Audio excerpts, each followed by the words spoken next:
here's Gary Basson on producing Honokaa Boy on the Big Island.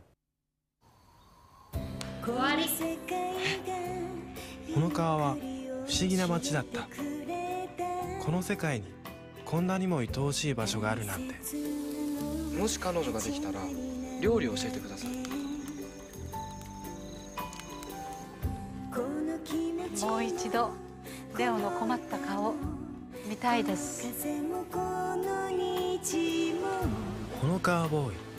It was a Japanese film. We brought over 5 or 6 quite famous Japanese actors. The most famous being Chieko Baisho. I think it was her 92nd film altogether. Keiko Matsuzaka. Masaki Okada was the boy, was Leo in the film. And then Jun Hasegawa. Jun Hasegawa was born and raised in Hilo. You know, local girl, went to Japan about 7 or 8 years ago, I think. Started modeling, and this was her debut film. It was a Japanese director, first-time Japanese director, with a few of his key people, production design, those kind of things, coming over and working with an American crew, Hawaiian crew. When we first got to Hawaii, we were worried, everybody is, that you're not going to be able to find the right people. But we found so many amazing people on the Big Island.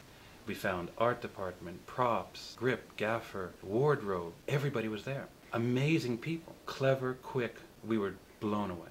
So we had Japanese crew working with local people, and no one from LA.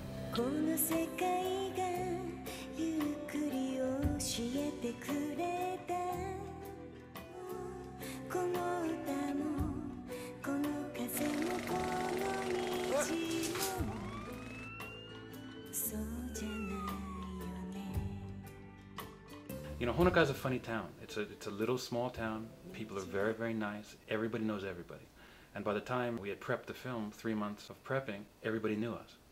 The town welcomed us, and we were able to take over a house, you know, shoot down the middle of the street. We didn't have any problems, you know. And so we just stayed there. We shot 85% in Honokaa itself. And then there was a few locations, you know, one in Hilo, one up in Hawaii, and a beach that we needed on the west coast. この世界にこんなにも愛おしい場所があるなんて。 For me, it was very interesting. It was a very interesting experience. It was the first time I'd produced a film. I've shot documentaries here, I've shot commercials here, as a director and a producer here before, but never on this scale. It's not the first time that a Japanese film or Japanese commercial has been shot in Hawaii, but it went really well. There was a lot of lessons that were learned by the Japanese crew as well as the American, the Hawaiian crew as well. You know, to do these kind of co-production things so that everybody's happy, that things go on schedule, and that you don't run into too much overtime and stress and all those kinds of things. You can't come in there and say, okay, we're going to do it the same way we do it in Los Angeles or in New York or, you know, Paris or whatever. Just can't expect things to happen at the same speed.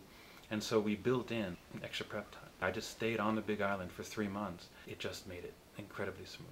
You know, and you don't always have that with a commercial. You don't always have that option to be able to take the extra time. But I think everybody walked away from it thinking, wow, Hawaii is like the best place on earth, you know. And I think the Hawaiians also didn't feel that we'd taken over their town and destroyed anything. I think in the future, hopefully that word will get out.